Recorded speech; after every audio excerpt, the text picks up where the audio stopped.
Саламатсыңарбы мени сүйүктүү окуучуларым? Маанайыңар кандай? Асманыңар ар дайым ачык болуп, маанайыңар күндөй жарык болушуна чын жүрөктөн тилектешмин. Анда эмесе балдар, адабий окуу сабагын баштайлы.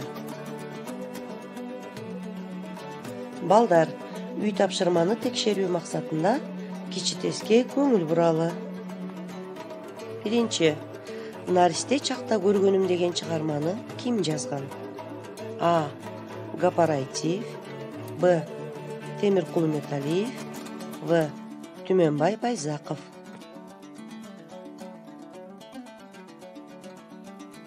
Бул суроонун туура жообу Б-сы Темиркул Үмөталиев.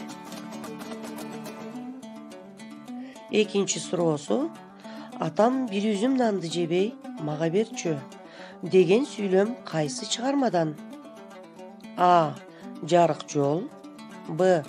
Наристе чакта көргөнүм, В. Биз силердей кезибизде. Бул суроонун туура жообу А-сы Жарык жол. Үчүнчү суроосу илгерки заманда балдар кандай шартта окушуптур? А-сы кагазга жазышкан, Б-сы жерге жазышкан, В-сы тактайдын бетине жазышкан. Туура жообу В-сы тактайдын бетине жазышкан. Бул суроо Түмөнбай Байзаковдун «Биз силердей кезибизде» деген чыгармасына таандык.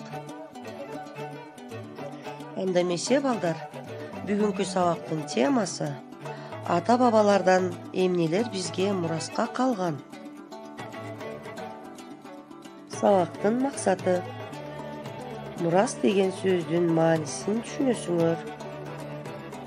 Ата-бабалардан калган мурастар жөнүндө билесиңер.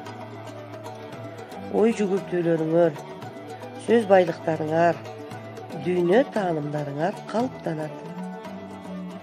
Ата-бабалардан калган мурастарды сактоого жана аларды баалай билүүгө тарбияланасыңар.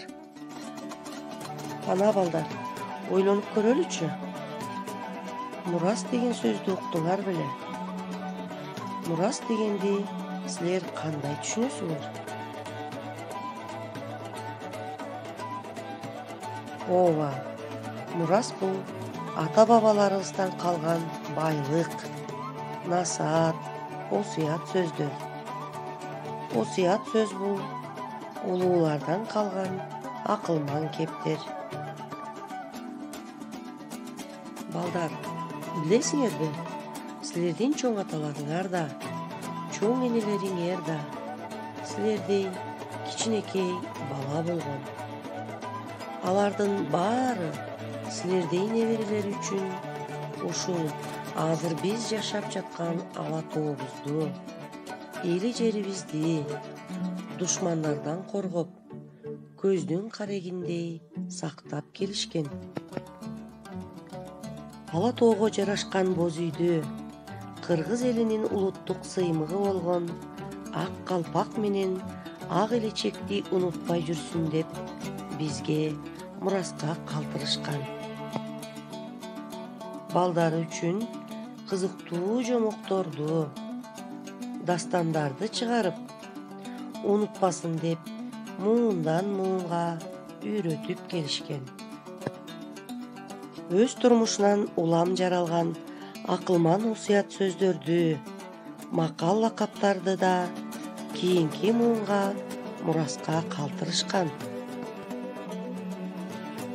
Ата-бабалардан калган улуу Манас эпосу нечендеген күүлөрдү черткен 3 кыл комузу, музыкалык аспаптары, кубулжуган күүлөрү, эмне деген керемет мурастар.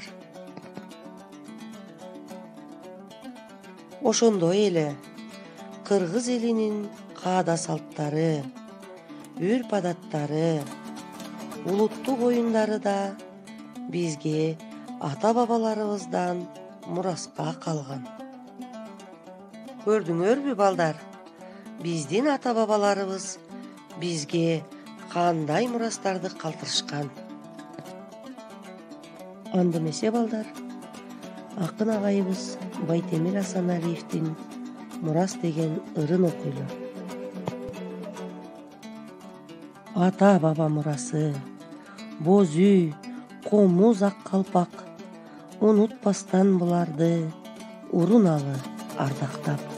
Ар бир кыргыз баласы ак калпакты кийишсин, ак боз үйдө олтуруп, манас айтып шартылдап, комуз черте билишсин, элин жерин сүйүшсүн, эне тилде сүйлөшсүн. Балдар, Байтемир Асаналиев агайыбыз айткандай, ата бабаларыбыздан мураска калган буюмдарды аздектеп, көздүн карегиндей сактап, кези келгенде бизден кийинки муундарга өткөрүп берели. Эми балдар, сабагыбызды бышыктайлы. Мурас дегенди кандай түшүндүңөр? Ата бабаларыбыздан бизге эмнелер мураска калыптыр? Аталардын мурастарын билүү, ардактоо, сактоо эмне үчүн зарыл экенин силер кандай түшүндүңөр? Эми балдар, сабагыбызды ушул класстер аркылуу жыйынтыктасак, ата бабаларыбыздан бизге мураска эмнелер калыптыр? Боз үй, манас эпосу, ак калпак, жомоктор, дастандар, комуз күйлөрү, акылман осуят сөздөр, макал лакаптар, үрп адаттар, салттар, улуттук оюндар, элечек жана башкалар.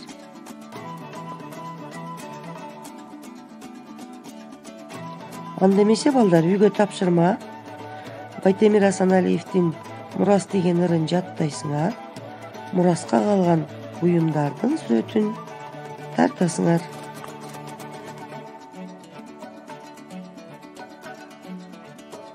Ушуну менен балдар, сабагыбыз аягына чыкты. Саламатта калгыла.